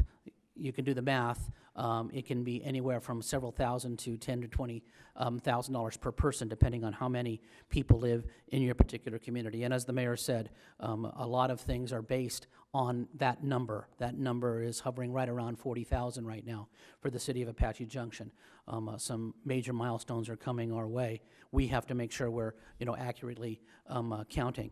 Also, everybody should be aware that with the census comes a lot of jobs over the next year. Leading up to census time, and then of course afterwards, because there are still people who need to help count folks in the tough to count areas. So we invite everyone to always go to the census site. You can either go to census.gov, you can go to usajobs.gov, and find a lot of some very pretty well-paying jobs, temporary jobs, over the next several months leading up to April Fool's 2020. So you should be aware that the city, as having already created a complete count committee, will also be part of the Maricopa Association of Governments plan, which they are doing a regional campaign that is going to be a $2 million regional campaign with the city of Phoenix and all of the suburbs, and we are involved in that.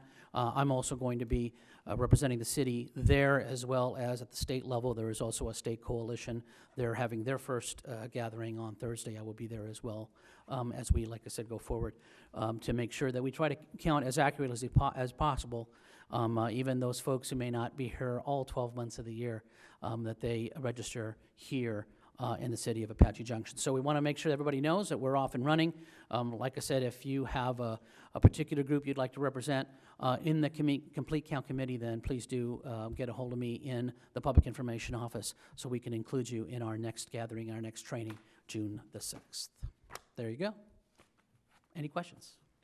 Any questions? You almost talked as fast as Rudy, but not quite. It's almost past my bedtime. Al, is there any penalty for not answering a sentence? There is no penalty at all, no. And remember that all answers are confidential, as always. They do eventually release census data, but it's like 120 years after you're here, or something like that. Okay. All right, thank you. Thank you. Do we have a motion on upcoming council dates? Your Honor, Yes. I move that an executive session at 6 p.m. and a work session at 7 p.m. be held on Monday, June 3rd, 2019, and an executive session at 6 p.m. and a work session at 7 p.m. be held on Tuesday, June 4th, 2019, in the City Council Conference Room and City Council Chambers at 300 East Superstition Boulevard, Apache Junction, Arizona, respectively. Second. Roll call. So that is a regular meeting on Tuesday. I noticed it said work session, so I just want to clarify. Okay. Thank you, Matt. Thank you, sorry. Vice Mayor Wilson. Councilmember Barker. Yes. Councilmember Rizzi. Yes. Councilmember Schroeder. Yes. Councilmember Struble. Yes. Councilmember Evans. Yes. Mayor Surtee. Yes. Thank you, Your Honor. Unanimous approval. We have no call to the publics, and that concludes the city business for this week, so we will be adjourned. With that.